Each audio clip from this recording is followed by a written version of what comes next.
السلام علیکم دوستو، میری آج کی اس ویڈیو کا ٹائٹل ہے دی ریفلیکشنز۔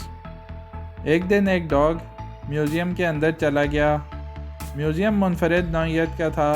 اس کی دیواریں، چھت، دروازے، یہاں تک کہ فرش بھی شیشے کا تھا۔ ہر طرف اپنے عکس دیکھ کر ڈاگ ہال کے درمیان میں رک گیا، حیرت زدہ ہو کر۔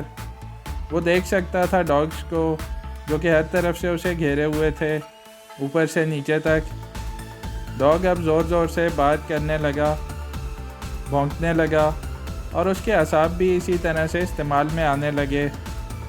خوفزدہ ڈاگ مزید زوردار طریقے سے بھونکنے لگا، اور اب اس کی ایکو بھی سنی جا سکتی تھی۔ ڈاگ اب ایک کونے سے دوسرے کونے تک بھاگ کر جاتا اور اپنے دانت شیشے میں اپنے جیسے ڈاگز کو دکھاتا۔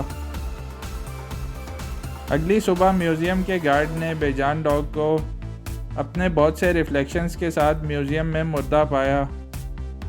حیرت کی بات یہ تھی کہ ڈاگ کو کوئی ہرٹ کرنے والا نہیں تھا۔ ڈاگ اپنی ریفلیکسز سے جنگ لڑ رہا تھا، اور وہ یہ جنگ لڑتے لڑتے مر گیا۔ دوستو، دنیا خود سے آپ کے سامنے اچھے یا برے لوگ نہیں پیش کرتی۔ یہ سب ہماری سوچ، احساسات، خواہشات اور ایکشنز کی ریفلیکشنز ہوتی ہیں۔ دنیا ایک بہت بڑا مرر یعنی شیشہ ہے، لہٰذا ہم سب کو چاہیے کہ اچھے کام کریں تاکہ ہمیں سب اچھا دکھائی دے۔ I wish you guys good luck. Thank you.